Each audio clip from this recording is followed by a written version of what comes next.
हमारा जीवन किस हद तक हमारे पुराने कर्मों का नतीजा है। जिस नाइंसाफ़ी और अन्याय का हमें अपनी ज़िंदगी में सामना करना पड़ता है, क्या वो हमारे पुराने कर्मों का नतीजा है? अगर हाँ, तो क्या हम इन अन्यायों को स्वीकार करें और ये सोचकर खुद को दिलासा दें कि चलो ठीक है, कर्म कट रहे हैं भले ही ऐसा लगे कि इससे हमारे जीवन को बहुत ज़्यादा नहीं, नुकसान हो रहा है। समांथा, अब आप इतनी बड़ी हो गई हैं कि समझ जाएं। मैं ये नहीं कह रहा हूँ कि आप ओल्ड हैं, मैंने कहा आप इतनी बड़ी हैं। आ, क्या आप अब भी उम्मीद करती हैं कि ये दुनिया आपके साथ इंसाफ करेगी? इसीलिए तो मैं ये सवाल पूछ रही हूँ ऐसा क्या इसलिए मैं है इसका दोष अपने पुराने कर्मों को दे सकती क्योंकि हूँ? मैं चाहती हूँ कि दुनिया मेरे साथ अच्छे से रहे। ये स्कूल की बच्ची वाला सवाल है। अब तक आपको ये समझ जाना चाहिए कि दुनिया इंसाफ नहीं करती है, ये आपके साथ इंसाफ नहीं करेगी। लेकिन अगर आप अपने अंदर गहराई में झांकें और जीवन का स्वाद चख लें, अपने विचार और भावनाओं का स्वाद नहीं, उस जीवन का स्वाद जो आप हैं, तब आप देखेंगी कि ये जीवन सिर्फ इंसाफ करने वाला नहीं बल्कि ये शानदार है। तो आपको इंसाफ करने वाला जीवन चाहिए या शानदार जीवन? आपको ये फैसला करना होगा। मैंने ये देखा है कि मटेरियल ईगो से भी ज़्यादा आजकल अचानक ये बहुत ये ईगो वाला कौन है? आपका दोस्त है क्या? ये मेरे चारों तरफ है और मेरी इंडस्ट्री में तो इसका भरमार लगा पड़ा है। तो मैंने देखा है कि आजकल मटेरियल ईगो के अलावा स्पिरिचुअल ईगो भी फैला हुआ है। मैं ऐसे लोगों से मिली हूँ जो आध्यात्मिक मार्ग पर है आप नहीं सद्गुरु जो जो खुद को आध्यात्मिक मार्ग पर न चलने वाले लोगों से ऊंचा मानते हैं। आप ऐसे लोगों को क्या सलाह देंगे ताकि वो इस नई स्पिरिचुअल ईगो का शिकार ना बन जाएं? हम लोग पहले इस ईगो नाम के आदमी को समझते हैं, ठीक है? अगर आप मुझे दिखा दें कि ये कहाँ है तो मैं इसे अभी ठीक कर दूंगा। काश मुझे पता होता ये कहाँ है, ये एकदम से आ जाता है। तो आपको नहीं पता कि ये कहाँ है। बात बस इतनी सी है, देखिए, कुछ विशेष पलों में एक इंसान के रूप में, एक महिला के रूप में आप एक सुंदर इंसान होती हैं। मेरा मतलब है एक बहुत बढ़िया इंसान। माफ कीजिएगा, मैं ये नहीं कह रहा हूं कि आप बस कभी कभी सुंदर दिखती हैं। आप हमेशा सुंदर दिखती हैं, पर कभी कभी आप बहुत बढ़िया होती हैं, ठीक है? कुछ विशेष पलों में शायद आप बुरी होती हैं, हो सकता है। तो जब भी आप बुरी होती हैं, आप कहती हैं ये मेरी ईगो है। आप ये क्यों नहीं कहती ये मैं हूं? मैं कभी कभी बहुत बढ़िया होती हूं, कभी कभी बुरी होती हूं। अगर आप इस पर गौर करें तो बुराइयां खुद ब खुद कम हो जाएंगी। लेकिन अगर आप कहें कि जब भी आप बुरी होती हैं ये मिस्टर ईगो ऐसा करता है, और आपको पता भी नहीं है कि वो कहाँ है, ना आपके पास उसका पता है, ना ही आपके पास उसका फोन नंबर है, तो इस बंदे को कैसे ठीक किया जाए? तो यही सबके जीवन में चल रहा है। Because this is spiritual jargon without being spiritual. क्योंकि ये है आध्यात्मिक हुए बिना अनाप शनाप आध्यात्मिक बकवास। ये हर जगह मौजूद है, खासकर भारत में, क्योंकि हमारे पास क्या है पता है ना, 15,000 सालों का आध्यात्मिक इतिहास। इसलिए हमको सारे शब्द आते हैं। हमें पता है आत्मा क्या है, परमात्मा क्या है, फलाना ढिमका, अहंकार, हम सब कुछ जानते हैं, पर सिर्फ शब्द नोटेड तो हम लोग यूं ही बस शब्दों को उछाल कर पश्चिम वालों को थोड़ा बहुत कंफ्यूज तो कर ही सकते हैं क्योंकि अगर आप इधर आए तो मुक्ति, शक्ति, ये वाला वो क्या क्या नहीं कह देंगे। मैं ऐसे बहुत सारे लोगों को जानता हूं जिन्होंने जाकर पश्चिम में आध्यात्मिक केंद्र स्थापित कर दिए हैं, खासकर अमेरिका में, क्योंकि उनको बस एक मंत्र आता है, बस एक मंत्र, असतोमा सद्गमय, इसी से वो पूरा केंद्र चला रहे हैं तो दुर्भाग्य से आध्यात्मिकता कुछ मायनों में वहां पहुंच गई है। आध्यात्म वहां इसलिए पहुंच गया है क्योंकि समाज में इसकी जरूरत है और स्रोत उतने हैं नहीं। इसके चलते लोग यहां वहां ऐसी चीजें बना रहे हैं। ऐसा हुआ कुछ साल पहले, 15-16 साल पहले की बात है, और तब मैं अमेरिका में था।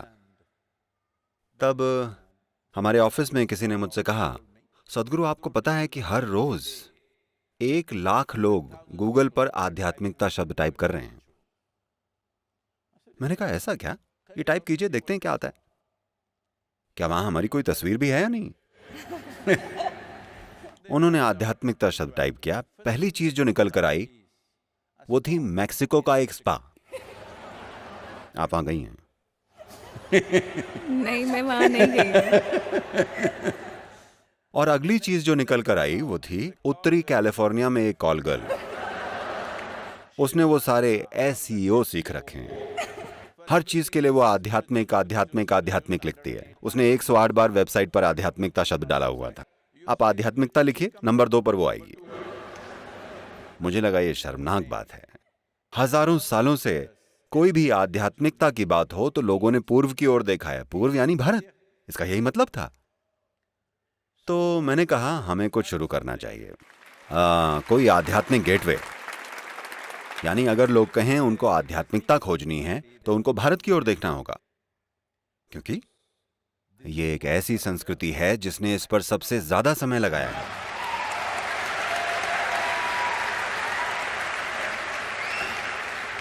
Maximum amount of time exploring human consciousness and the mechanics.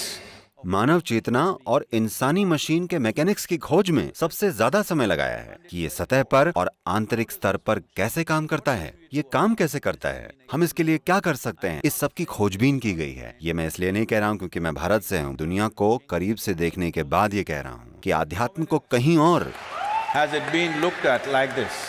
इस तरह से नहीं देखा गया है।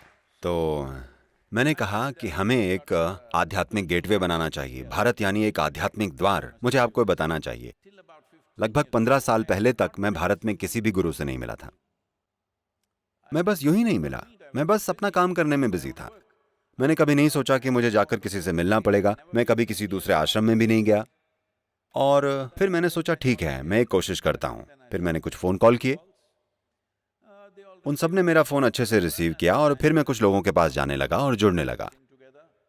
125 गुरुओं के साथ हमारी एक मीटिंग हुई। हमने ये नियम बनाया कि कोई भी अपनी फिलॉसफी की बात नहीं करेगा। आप अपनी फिलॉसफी रखिए, ये बस एक मीटिंग है। ये मीटिंग सिर्फ अपने आश्रम या अपने योग केंद्र या आपका जो कुछ भी है उसको बेहतर बनाने के लिए है। हम आपको मैनेजमेंट सिखाएंगे, हम आपको ब्रांडिंग सिखाएंगे, हम आपको सिखाएंगे कि वेबसाइट कैसे बनाते हैं, हम आपको सिखाएंगे कि अंतर्राष्ट्रीय समुदायों के सामने खुद को प्रस्तुत कैसे करना है। आपकी फिलॉसफी आप हमारी मत छुइए, हम आपकी नहीं छुएंगे।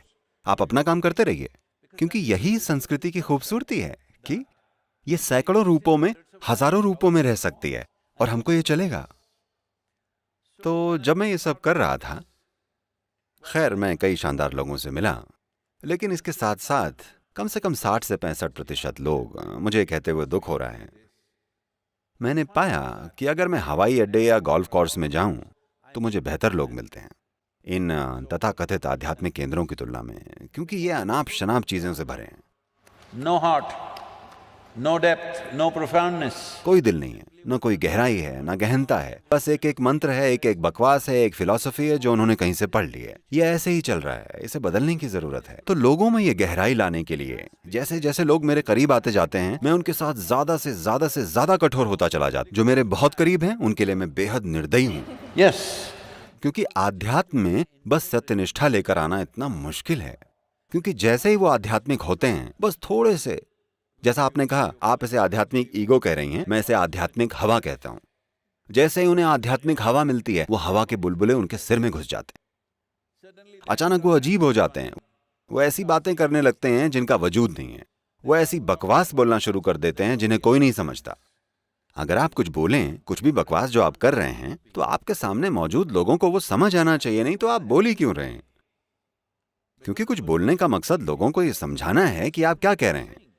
नहीं, अगर मैं कुछ ऐसा कहूं जो आपकी समझ में ना आए तो मैं बड़ा हो जाऊंगा और आप छोटे। ये कचरा है, ये बहुत ज्यादा समय से चलता आ रहा है। तो This whole spirituality as a thing, दुर्भाग्य से पूरी आध्यात्मिकता के लिए ये बुरा समय चल रहा है। लेकिन धीरे धीरे चीजें बदल रही हैं, क्योंकि लोगों की जानने की इच्छा बढ़ रही है। मुझे आपको ये बताना चाहिए कि 40 साल पहले जब मैंने पहली बार योग कार्यक्रमों की शुरुआत की थी, कई अलग अलग रूपों में, इनर इंजीनियरिंग कार्यक्रम, तब 85% लोग सिर्फ हेल्थ की प्रॉब्लम्स के लिए कार्यक्रम में आते थे। केवल 12-15% लोग ही कुछ जानने के लिए आते थे। आज 90% से ज्यादा लोग इसलिए आते हैं क्योंकि वो कुछ जानना चाहते हैं, कुछ अनुभव करना चाहते हैं। केवल 8 से 10%।